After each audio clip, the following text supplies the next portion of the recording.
mengkhianatinya. Itulah yang terjadi dalam perkara setebal 121 halaman. Penyakit itu dibuktikan ada di putusan ini. Ada bukti medis di putusan ini berbicara. Anda cari ya putusan. Untuk hak asuh bang, hak asuh anak jatuh ke siapa bang? Memang dari awal Mbak Wong pada saat proses persidangan hakim menawarkan bagaimana kalau seandainya ini kan yang besar dan yang kecil, bagaimana kalau yang besar ke Mbak yang kecil ke termohon pada saat itu, atau diatur waktu 3 hari kalau nggak salah sama 4 hari. Saat itu Mbak bilang nggak ada masalah. Tapi termohon tidak mau, sehingga ini proses bergulir dan akhirnya diputuskan, diberikan aturan main bahwa 2 minggu di sini, 2 minggu di Mbak Ibu.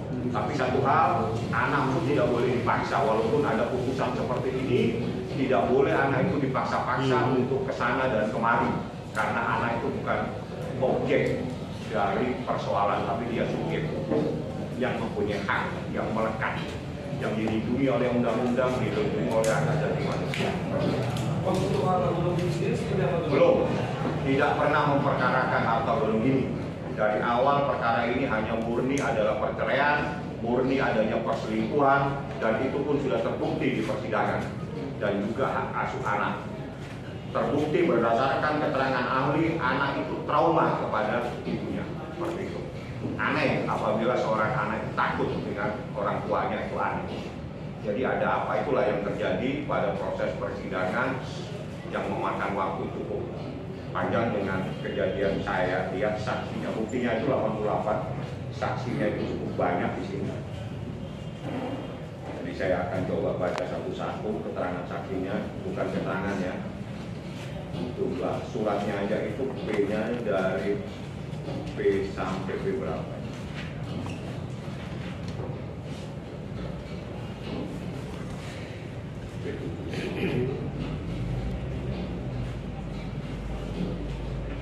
Sampai P86. Bukti yang diajukan Mbak Wong itu P1 sampai 86, saksinya 1, saya tidak perlu sebutkan namanya, 2,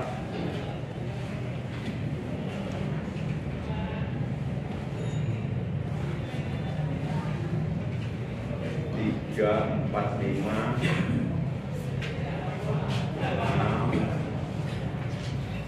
7, 9, 8, 9. Ada ahli yang menyatakan anak trauma, ada ahli juga, ada ahlinya 3. Jadi saksi 9, saksi fakta itu 9, tambah ahli 3. Ya, itulah proses persidangan, dan alhamdulillah Baim sudah bersyukur proses ini sudah selesai dan terbukti apa yang dinyatakan sama Baim terjadi perselingkuhan itu terbukti di persidangan, dan itu adalah hasil daripada putusan ini. Bahasa putusannya itu nus, artinya istri yang durhaka kepada seorang suami, istri yang melakukan hal-hal tanpa sepengetahuan suami, itu namanya nus. Mengenai nafkah jabatan? Ya, itu tidak menjadi persoalan bagi Baim, itu bukan persoalan itu. Baim hanya konsen kepada anaknya, bagaimana anak ini selamat. Yang kedua, konsen bagaimana terbukti adanya perselingkuhan tersebut. Kalau uang itu bisa dicari, dan itu bukan problem. Karena sebetulnya kalau melihat tuntutannya dia, tuntutannya banyak sekali. Ya, sekian miliar kalau nggak salah, ada sekian miliar, ada 600, ada sekian, saya nggak perlu membacakan.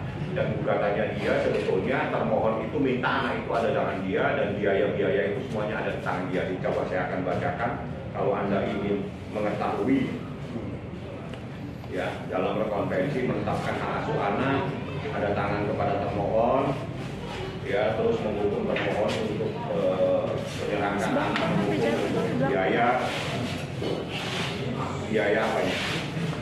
Setiap bulannya 80 juta, 20 juta, dan sekian, ada minta lagi 3 miliar kalau nggak salah ini.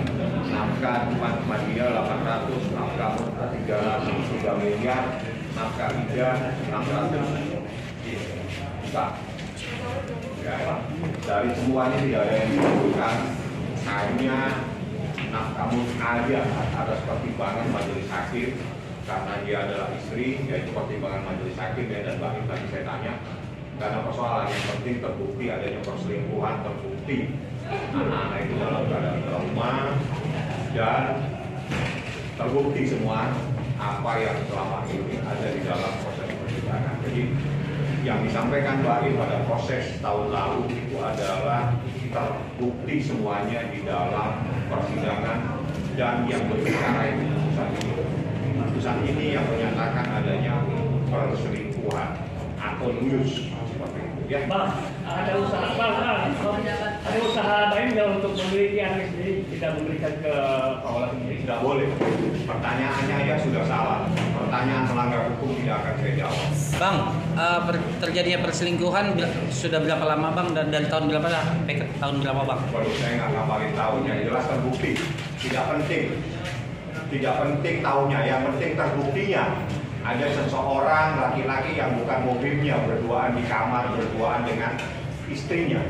Itu yang terpenting, bukan harinya. Tapi terbuktinya adanya seseorang yang bukan mobilnya berduaan. Hukum Islam itu ketat. Seorang istri itu nggak boleh berduaan dengan laki-laki yang bukan mobilnya. Itu titik. Itu terjadi berapa kali bang? Yang jelas lebih dari satu kali. Kalau lebih dari satu kali pasti banyak bahasanya. Trauma anak itu dari hasil pemeriksaan ahli yang menyatakan anak itu takut dengan seseorang, nangis, teriak dan sebagainya. Itu ada pendapat ahli di sini. Makanya kalau Anda bisa mendapatkan putusan ini, semuanya akan terungkap. Termasuk apa yang menjadi pertanyaan Anda. Saya kasih Anda pekerjaan rumah, Anda dapatkan putusan.